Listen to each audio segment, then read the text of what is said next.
Think about it. Every piece of money in your pocket today is, in reality, a debt note. But if you're wondering what that really means, let me explain, starting from the very beginning. The history of money is not just the story of trade, it's the story of debt. And the event that changed the course of this story forever happened in 1694 in London, the founding of the Bank of England.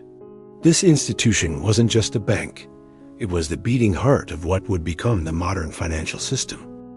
Now lean back, close your eyes, and imagine thousands of years ago. At first glance, the barter system seemed fair and simple. I have wheat, you have meat, let's trade. But there was one huge hidden problem, the so-called double coincidence problem. For the exchange to work, you had to need wheat at the same time I needed meat. That's when people realized something. To keep trade alive, they needed a promise. I don't have it now, but I'll give it to you later. And that moment marked the birth of debt. For thousands of years, societies were built upon debt. In Mesopotamia, priests. In Egypt, temple accountants. In China, merchants. Debt wasn't just a means of payment.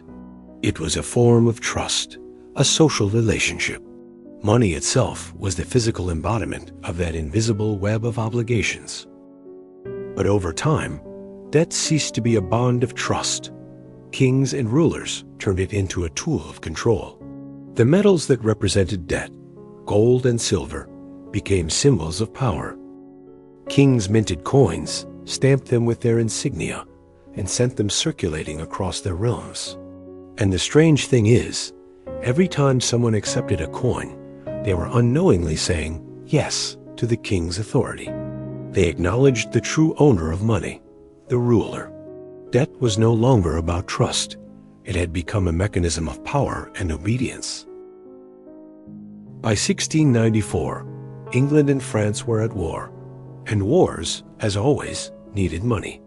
The royal treasury was drowning in debt. And in war, the one with deeper pockets always had the advantage. The government needed money without raising taxes. That's when a group of wealthy merchants stepped forward. We'll finance your debt, they said, and to secure it, we'll create a bank. And so, the Bank of England was born. The state borrowed money. The people paid for it through taxes. And for the first time, debt wasn't just the burden of a king. It became the burden of an entire nation. Debt wrapped itself around society like an invisible thread, shaping economies and leaving a permanent mark. But the bank's greatest magic trick? It didn't just lend money to the state. It also gained the right to issue money on behalf of the state. Money was no longer something backed by value. It was created out of debt itself. Every loan became new money. In the 18th and 19th centuries, empires, colonies, and trade networks were all built on this foundation. A system of money created from debt. And as the system expanded, debt became the beating heart of the global economy. Merchants, states, and banks were now connected by invisible threads. Debt was no longer a transaction. It was a force that shaped and ruled the world. Then came the First and Second World Wars. Nations plunged into unprecedented levels of debt. To pay for wars, governments taxed their people and passed the burden to future generations. The United States replaced England as the global financial power, and with the Bretton Woods Agreement, the dollar became the world's reserve currency. Now every country borrowed and paid interest in dollars. Central banks became the unseen guardians of this vast and complex system. Merchants and bankers were linked like nodes in an invisible web. Every loan wasn't just a financial transaction. It was an instrument of power and control.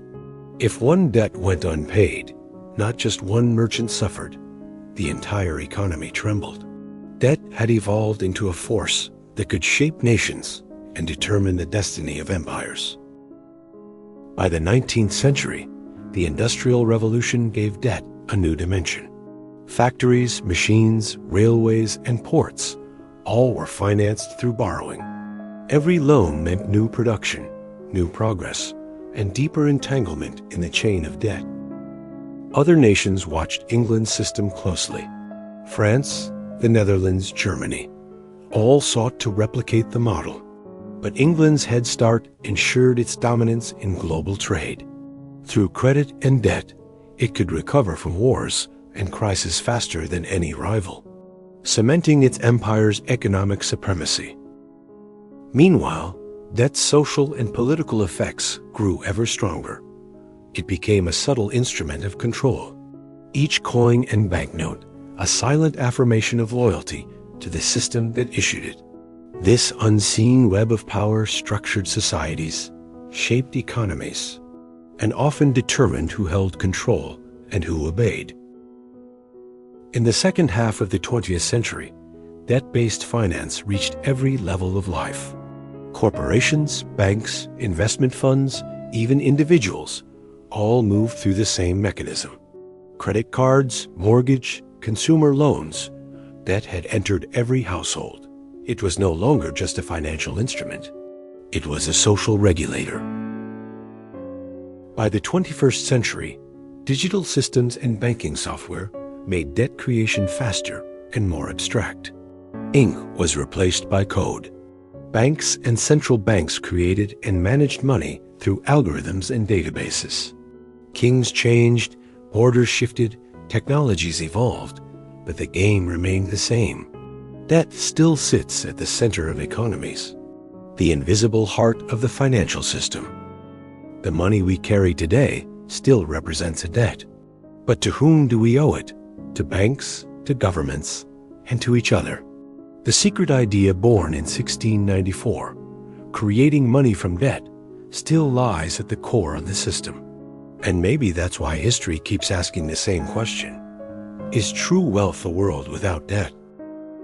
Perhaps the answer lies in understanding this invisible chain and shaping the future with that awareness. And that's why, in every one of my videos, I'll continue to explore how this system works, how it silently influences our lives, and how understanding it might just be the key to financial freedom. Stay tuned.